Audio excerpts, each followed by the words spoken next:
What's going on, everyone? It's your boy Jamie coming back with another video. In today's video, I'm going to be going over the 5 potential trades in the 2020 NFL Draft. All of these trades will happen in the first round of the NFL Draft because all of the players are on the board. It makes no sense to do the second rounds because you never know who's going to be left on the big board. And so if I have, say, someone trading up to the first pick in the second round to take someone, I have no idea who's even there, and therefore it's a waste of time. So all of these trades or potential trades will happen within the first round of the NFL Draft. First round trades are a huge part of the NFL Draft. There have been 73 trades in the last 10 drafts in the first round, which averages out to 7.3 drafts trades in the first round per year. That's quite significant. There's moving up and down, and it's what makes mocking everything so much fun. You never know where players are going to end up. You never know what teams are going to be aggressive, what teams will do and slide back to get picks. You never know who's going to fall. It's a really fun time of the year for NFL fans. So I thought I'd be going over 5 potential trades that I could see happening in the NFL Draft. As I said before, all of the trades are predicated on the draft chart scale, and the draft chart scale is essentially a point value system that general managers across the league determine for the value of each pick. So the first pick overall is worth 3,000 points, and from descending order, it becomes second pick is worth 2,500 points, third pick is worth 2,200 points, etc. And the lower you go, the lower the value of the pick. And so that's how general managers trade picks and stuff. You'll see, like, say someone trades up, they'll give up multiple picks, but you never know why they give up multiple picks. This is usually the trade chart that most people go off of, just to make sure everything is kind of balanced when they exchange things. So in this draft, this is how this is going to work. I'm going to be going over a slide, potential trade, what teams are involved, what they have given up, and then I will eventually go into what player or players they are targeting by trading up and why it makes sense for both teams, and also the likelihood of it happening. So with that being said, let's get into the video and let's move on to trade number 1. All right, so trade number 1 that potentially could happen in the NFL Draft this year is that the Dolphins move up to number 3 and swap picks with the Detroit Lions. The Dolphins will receive from the Detroit Lions the number 3 overall pick and the number 182 overall pick. The number 3 overall pick being worth 2,200 points and the 182nd overall pick being worth 18.6 points, giving their total point value received 2,218.6 points, while the Lions in return will receive the number 5 overall pick worth 1,700 points. The first of 2 second-round picks that the Dolphins have in number 39 overall, which is worth 510 points, and the 197 overall, which is worth 12.6 points, bringing the Lions' total up to 2,222.6 points. So a relatively even trade there.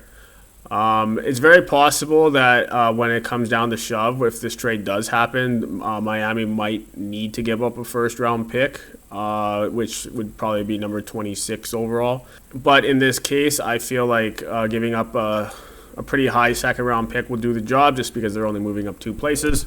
So that is why I have the point values as such, and it's relatively even as well. But in any bidding war in the NFL Draft, it's usually the person who holds the higher leverage, which in this case would be the Lions, because the Chargers or the Panthers could move up as well, will usually get a better deal. But in this instance, it is wanted to be relatively fair. So who do the Miami Dolphins trade up to get? They trade up to get Tua Tagovailoa. Yes. I mean, anybody who's really been paying attention to the NFL Draft could have probably seen this one coming.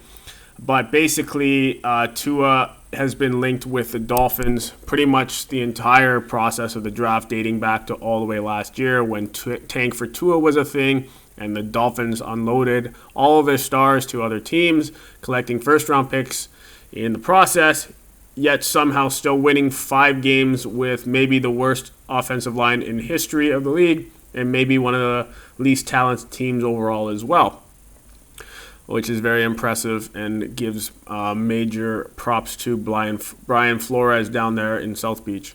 But basically, why I have this trade happening and why I have Miami trading up for Tua Tagovailoa is because Tua's hip recently got cleared. It got checked out, and the doctors have said it's healing very, very well, which is really encouraging.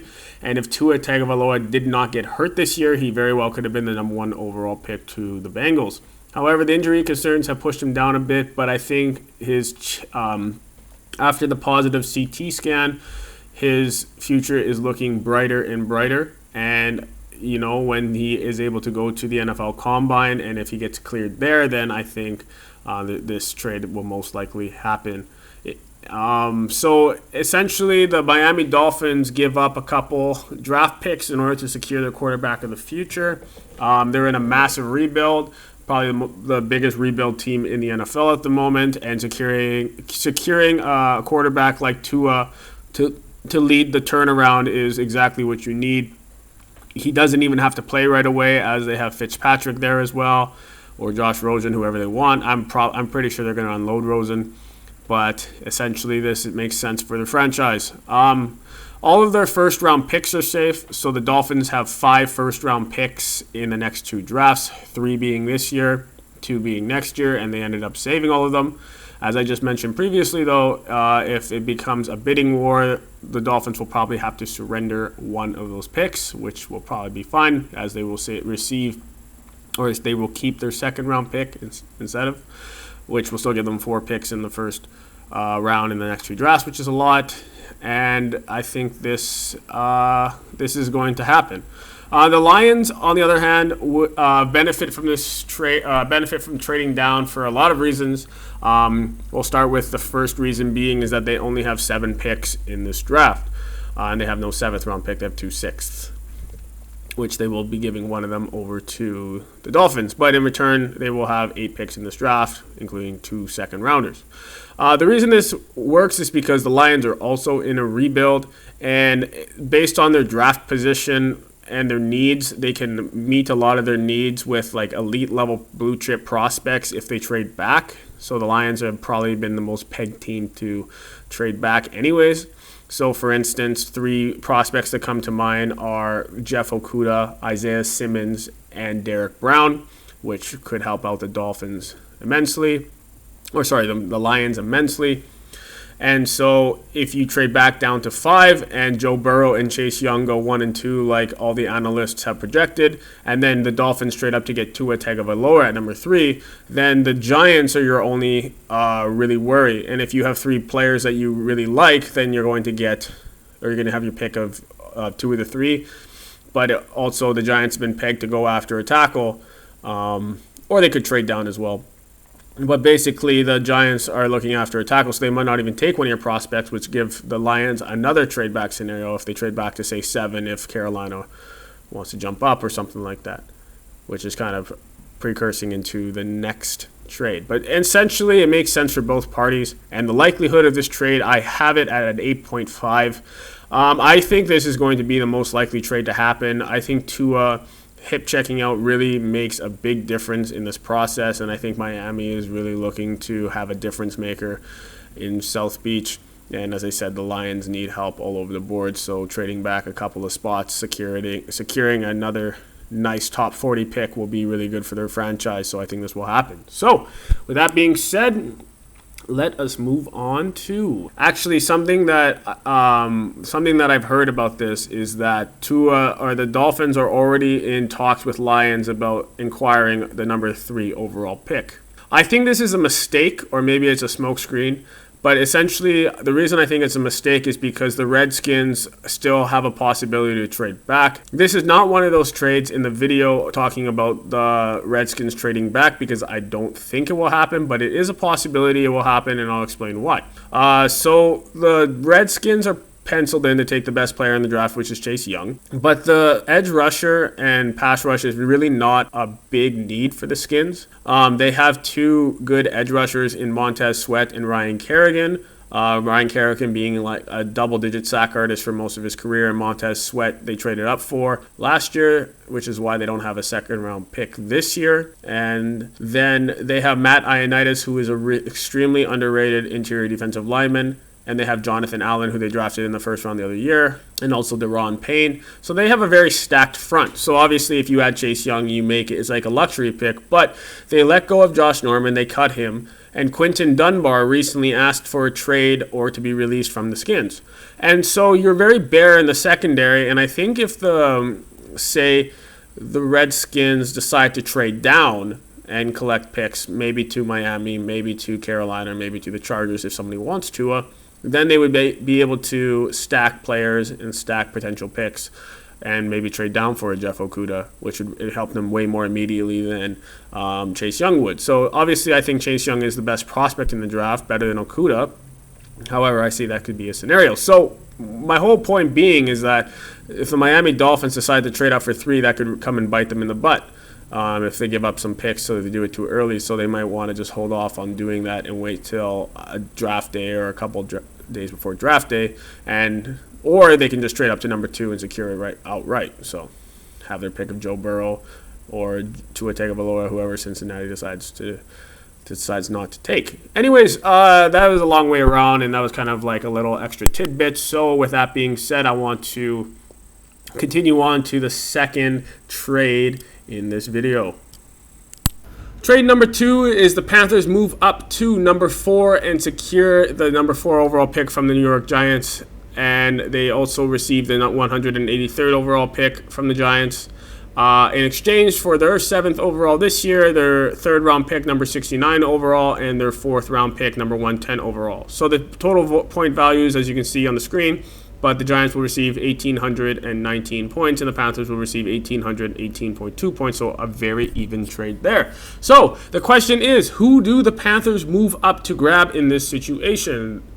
I have the Panthers trading up to grab one of 2 players, and they are different scenarios. Let me explain. So they are in respect Justin Herbert and Jeff Okudah. It is completely contingent on what happens with Newton. Their owner has recently come out saying that it depends on Newton's health if he's going to be around this year.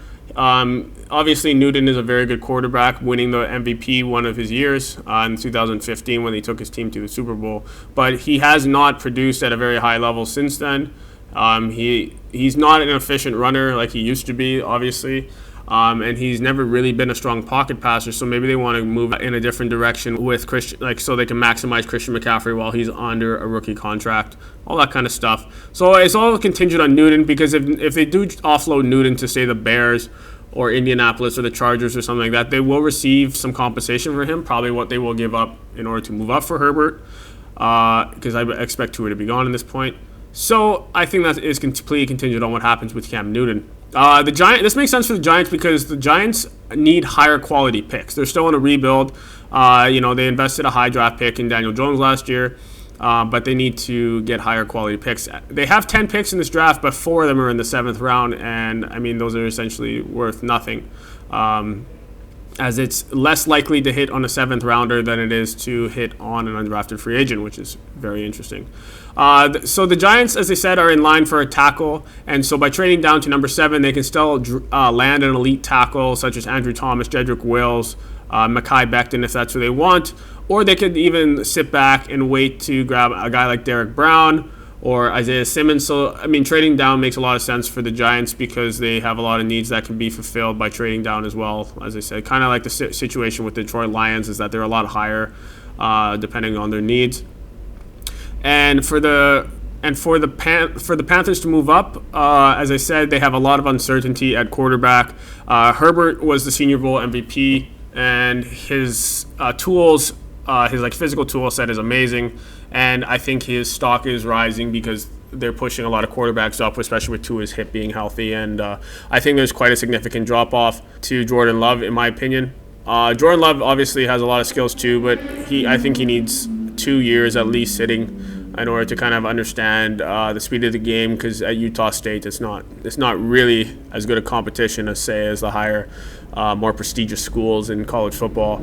And so I think if the Panthers fall in love with Justin Herbert, I think they will trade up to grab him. And the second situation, probably one of the more surprising things, is I have the Panthers trading up to grab Jeff Okudah. And the reason being is because James Bradbury is a free agent, and for the last couple years the trend has been overpay above average players like elite level money, and I think that's will just kills a team. I mean, look, if you look at what the Jets paid C.J. Mosley and Le'Veon Bell, and what the Washington Redskins paid Landon Collins, I mean, like, those free agent acquisitions never really paid off, and so I think that's really bad because it really caps your team eventually, and so I think like to avoid the same fate, I think they're going to let James Bradbury walk. But the thing is that if they let their number one corner walk, they still have the elite receivers in the NFC South. I mean, in Atlanta, you have Calvin Ridley and Julio Jones, who are a really good tandem, if one of the best in the league. You have Mike Thomas, the best receiver in the league. And then you have Mike Evans and Chris Godwin, which are probably the best duo in the league. So you have elite level playmakers in the NFC South. And I think if you do not have a cornerback that can walk with them every single week, I think you're going to be in for a hell of a lot of hurt for a lot of years. And so I think if you trade up for a guy like Jeff Okudah, who is literally a cleaner version of Jalen Ramsey in terms of off-the-field issues, I think you land an elite-level prospect. I think you instantly upgrade your team who can match up with the number one receivers. And I think Deontay Jackson is a serviceable corner at the number 2 position. And so I think this makes a lot of sense if they stick with Cam Newton. I can still see this happening. So the likelihood I see of Carolina moving up, I think it's 7 out of 10 contingent on what happens with Newton. I think if Newton stays, I think this more turns into a 6 out of 10 just based on need at the cornerback position, and I know they would hope that Jeff Okudah falls. Maybe they take a guy like Derek Brown, but as I said, Derek Brown will help that team, but I don't think it helps them as much as Jeff Okudah would. So with that being said, let's move on to the next trade number 3. So trade number 3, I have the Denver Broncos moving up to the number 10 position and switching with the Cleveland Browns. By jumping up, the Denver Broncos will receive the number 10 overall pick and the 6th round, 187th overall pick. And in exchange, the Broncos will send over to the Browns the 15th overall pick and their the first of the 3 third-round picks, 177 overall, and their 4th round pick, 115 overall. And so the point totals, the Browns will receive 1,319 points, and the Broncos will receive 1,316.6 points, so a very even trade again. And so who do I have the Broncos moving up to take? I have the Broncos moving up to take one of the elite playmaking receivers in Jerry Jeudy or CeeDee Lamb. And the reason I have this happening is because John Elway has an extremely aggressive draft day tendencies and track record. He's not scared to move up. He's not scared to move down. He's been doing it a lot in the draft. He moved back 10 spots to the Pittsburgh Steelers last year, and then moved up, I think it was 12 spots to grab Drew Lock right after he took Dalton Risner. And also the year prior, John Elway traded up to grab Cortland Sutton, so he's moving always. John Elway has even recently, in a recent report, inquired about Cincinnati's number 1 overall pick. And there's no way that he would, but I'm saying that John Elway is always looking to know what his options are and is not shy to move around. And Denver has quite a bit of draft capital this year. They have 3 third-rounders. They have 2 fourth-rounders. And so I think that if they do fall in love with, say, one of these top playmakers, I think they're going to jump up and grab them. And the reason I think they will do that is because the Broncos are really just missing like a couple pieces on offense. Their defense was top 10 last year, and I think if you secure a guy like Jeudy or Lamb across from Cortland Sutton and Noah Fant, I think that really, really balances the offense. And I think having like an elite playmaker like that on the other side takes Denver's offense into another level. And as I said, the Broncos did not have a very good receiving core last year outside of Sutton, as nobody on that receiving team or that receiving core had over 300 yards receiving. So even though they drafted Deshaun Hamilton in the 4th round a couple of years back, same draft as Sutton, I think there's still a lot of need there. I wouldn't even be surprised if the Broncos double dip in the draft just based on how talented the receiving pool is. And what this also does is it jumps over the Raiders. And so the Raiders are in the market for one of these players, and maybe Henry Ruggs as well. And what this does is it basically is a double whammy because it takes one of these amazing playmakers away from the Raiders and it brings them to Denver and in division, which will be there for like 10 years if they decide to extend them. But I think this just makes too much sense to jump over the Raiders, who have basically identical needs to the Denver Broncos. And so I think that's why it makes sense for the Broncos. Why does this make sense for Cleveland? I think Cleveland will take picks and put them in related positions for the edge value, the D-line, their O-line help, such as Josh Jones, Becton if he falls, Kinlaw, Epinesa, and I think that gives them extra draft picks to kind of move around. Unless they fall in love with, I could see Cleveland completely staying pat at number 10 just to maybe grab a tackle like that, which then Denver would jump up to number 9 and give up a little bit more, maybe 2 third-rounders to Jacksonville. I could see this happening because the Jets are probably not going to resign Robbie Anderson, so they're also going to be in the market for one of these receivers. And so I think if Denver really wants one, they're going to have to jump up into the top 10 to grab one. I'm not sure. As I said, I think Cleveland would trade back, but maybe if they have if they do have a lineman they really like there, then maybe Denver will have to jump up to 9 as Jacksonville could get one of their edge rushers later on or the middle guys later on. So I think that makes sense. The likelihood of this trade happening, I'm going to give it a 6.5 out of 10. I'm going to probably raise this as time goes on, just because I do think Denver is going to be very aggressive in this draft, especially courting one of these elite playmakers. And I think John Elway believes that the Broncos are very close to contending for another playoff position. I wouldn't be I know I'm biased, but I do think the Broncos will be contending for a playoff spot next year, at least in the wild card. I don't think we're going to take over the Chiefs' top spot on the top of the AFC West, but I do think the Denver Broncos are going to be a team that competes for the wild card spot. So that is what I think will happen for trade number 3, and let's go on to trade number 4. So trade number 4, I have the Eagles moving up to Tampa Bay's position at number 14. The Eagles do give up quite a haul here. They give up 4 picks, but the Eagles do have a lot of picks. So the Eagles will receive the 14th overall pick and will send over to the Buccaneers the 21st overall pick, jumping up or dropping back 7 spots. The number 85 overall pick, the number 103 overall pick, both of which were third rounders, and the number 124 overall. So this is who I have the Eagles trading up for. I have the Eagles trading up for a falling Judy or Lamb, or to jump ahead of Denver and take Henry Ruggs. And so the reason I think this will happen is because the Eagles are in the softest division in football, and the Super window is still open, in my opinion. I think that the Eagles, even with how many injuries they had last year, they were still able to make the playoffs over the Cowboys. The Giants and the Redskins are not very good right now. They're not competitive, and so their only foe is really Dallas. And, they have Mike McCarthy coming in, and who knows how he's going to adapt to life there. I mean, I think Dallas has a lot of question marks all over the board with how they're going to re-sign Prescott and Amari Cooper, and whether they let Byron Jones go. They have barely any cap space to maneuver either. And so I think this is the shot that the Eagles need. I think if the Eagles, I think if Judy or Lamb does fall, I could see the Eagles moving up. Maybe all the way maybe to 10, but I'm going to go with number 14 because I think that's a soft spot, and I think that's realistic just to kind of give up an idea. So, so as I said, the Eagles are in kind of like a win-now situation. Their defense is solid. Their offensive line is solid. They just need playmakers. They drafted a stud in Miles Sanders last year, and they got Boston Scott back there as well. Carson Wentz, obviously, is a good quarterback, top 15 quarterback in the league, and so you got to get him some weapons. I mean, all of his guys were getting hurt last year, and I think when you go into the playoffs with J.J. Arcega-Whiteside and Mac Hollins as your receivers, I think you really need to upgrade that.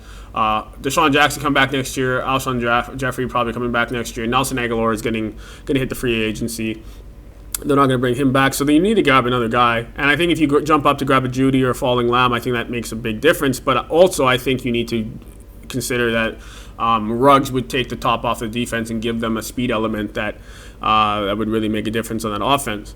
And so even though I do expect Judy and Lamb to be gone by number 14, Ruggs won't make it past Denver at 15, I guarantee it. And so maybe, as I said, maybe Denver trades up, but in this situation, if they don't trade up, I think that if the Eagles fall in love with his speed, I think they're going to trade up to make this trade.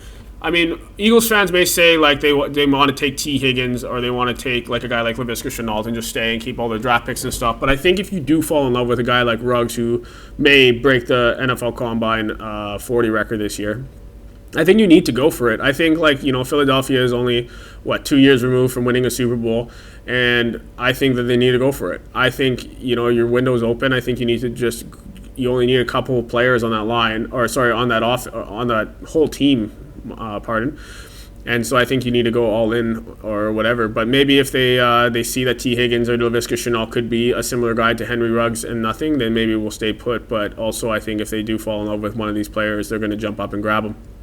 Why this makes sense for Tampa, on the other hand, is Tampa's needs can be met by trading down. So their quarterback, if they're interested in Jacob Eason or Jordan Love, it makes more sense to take him back at 21 than it does at 14. You don't pay him as much. You still get a fifth-year option, and you collect a lot of picks in the process. They could grab Xavier McKinney or Grant Delpit by trading back as well, or grab one of the edge guys if they fall. I think it makes a lot of sense for this to happen for Tampa Bay. As I said, they have a lot of picks to help an already good roster, and I think like being able to grab quality picks and also be able to maybe move up with the newly acquired draft capital, I think it makes a lot of sense for Tampa Bay. And as I said, if Tampa Bay does bring in, say, Phillip Rivers in free agency, you draft a guy like Jacob Eason or Jordan Love or whoever they like. I think Jacob Eason and Jordan Love really fit the profile of what Bruce Arians likes to do, push the ball downfield, big arm guy. And I don't know if Winston's going to come back. I mean, he threw 30 picks, so that's unacceptable. Even though he did lead the league in passing yards and threw 30 touchdowns, I don't think you can get over 30 interceptions. I mean, it kills your team. It's 30 times your defense has to go on the board or on the field, not including his fumbles he lost as well. But anyways, I think it makes sense for both teams in this thing. It is a lot for the Eagles to give up in terms of a quantity of picks, but I think if the Eagles are serious about contending, and I think they are, because as I said, their window is open, I think they're going to go for this. So the likelihood of this happening, I think, is about a 5.5 out of 10. This is probably the least likely trade I'm going to see happening just because of the amount of picks that they have to give up. But as I said, the Eagles will still have some picks later in the draft, and they keep their second-round pick, which is important, which is why I decided to give up a lot of picks. It's very possible that the Eagles will have to give up their second-round pick and then get one of Tampa Bay's picks. So, like, if the Eagles trade up to number 14 and give up the 1, the 2, and then then maybe they would keep their 3s and their 4, and then maybe they would get like a 6th or a 7th in exchange back. That would make sense as well. But in this case, I have the Eagles maintaining their second-round pick because obviously it's very valuable. So, with that being said, let's get on to the final trade in the draft that I think could potentially happen. So, trade number 5, I have the Colts trading back up into the first round of the NFL draft. They move up 2 spots because they're at 34. They have Washington's pick that they acquired from them. So, they trade up to the number 32 overall selection, which is worth 590 points, and they trade up to the Chiefs and give up the number 34 overall pick in the 119, which is their 4th rounder. So the Chiefs will receive 616 points, and the Colts will receive 590 points. And why I think that this is more lopsided is because that I think there's going to be a bidding war. Say Carolina wants to trade up for Jake Fromm or Jacob Eason if they fall into the background, just kind of like the Colts do. They might have a bidding war, and so that's why it's kind of like an uneven amount of points in this instance. And so I think that it will be a little bit more uneven just because there will be a bidding war to get back up to sign a quarterback, just because you get a 5th-year option of him if you trade up. So with that being said, let's see. Well, I basically already gave it away. So, the Colts will trade up to secure a 5th year on a quarterback in this instance. So, the targets I have for the Colts are Jacob Eason and Jake Fromm. So it's very likely, securing the 5th round option has been something that teams have been doing in the past, such as the Minnesota Vikings trading up to 32 to draft Teddy Bridgewater, and recently the Baltimore Ravens jumping up to secure Lamar Jackson's 5th year right. And so why this seems to make sense for Indy is because even if they bring in a guy like Phillip Rivers, or if they keep Jacoby Brissett, because as I said, they signed him to a 3-year deal this year, I think it gives them a chance to sit for a year. I think, if you take a guy like Jake Fromm or Jacob Eason, you let him sit for a year, learn kind of like the ropes of the NFL. I mean, if Kobe sucks, then you bring him in slowly, but then they're not forced to start right away. You get another year, as I said, which has seemed to be a trend with all these young quarterbacks coming up like Watson, Mahomes, Jackson. All these guys playing on rookie contracts, which allowed you to kind of like build other parts of your team while not like spending a shit ton of money on your franchise quarterback position, which I think makes a lot of sense. I think this would make sense. So Indy will only give up a 4th round selection to get their potential franchise quarterback, which is huge. Why this makes sense for the Chiefs is because the Chiefs only have 5 picks. And they need to get more picks, and they can do that by trading down 2 spots. I mean, realistically, they can get the same players that they want. So if they're looking at, say, an edge rusher, a corner, a running back, whatever they're looking after, they're probably going to be able to get a variety of guys that they were looking at anyways, just by trading down and also securing another 4th round selection. So I think it makes sense. And since KC is basically on the verge of a dynasty with how good Mahomes is and that offense is, and they have a really good coaching staff together who's not going to get poached, I think that the KC are going to take the Patriots dynasty blueprint. And what I mean by this is that whenever the Patriots were on their winning Super Bowls like every second year, they were always trying to accumulate as much picks as they could and just taking shots on high upside players, replenishing that team that they're going to lose through free agency. So the Chiefs might lose Chris Jones in free agency. Maybe not. Chris Jones wants to stay there, but they're going to lose a lot of players eventually, especially once Mahomes gets that big money contract. And so the KC, I think, is going to repeat what the Patriots have done, just take flyers on a lot of players. So it's better to have more draft picks to do that. And as I said, for the Colts, it makes more sense for a guy to come in, sit a year under Brissett, or a guy like Phillip Rivers or whoever they bring in free agency. So the likelihood of this trade is 6 out of 10 in my opinion. So thank you for watching. I really appreciate this. This has been a new video that I've wanted to come out with. It's a highly debated topic, but as I said, I wanted to be very thorough in my explanations. So I'm not just putting things down to put things down. I always like to really think through these things and to kind of put myself in the shoes of a general manager and a team and kind of what makes sense for both teams. So thank you for watching. I really appreciate that. If you want to watch some more videos that I'm going to put out, because I'll be putting out a lot more, please hit that subscribe button and that like button. It really helps me, really supports me, really encourages me to do more of these videos. And as I said, I love interacting with everyone. I really love hearing different opinions on football. I think football is obviously it's a very opinionated sport based on what other people would do, and I love hearing what you think, what you like, what you didn't like about this. I'm always looking for constructive feedback in order to improve my videos for the future, and I like interacting with everyone as well. So thank you for watching, and I will see you next time. Later.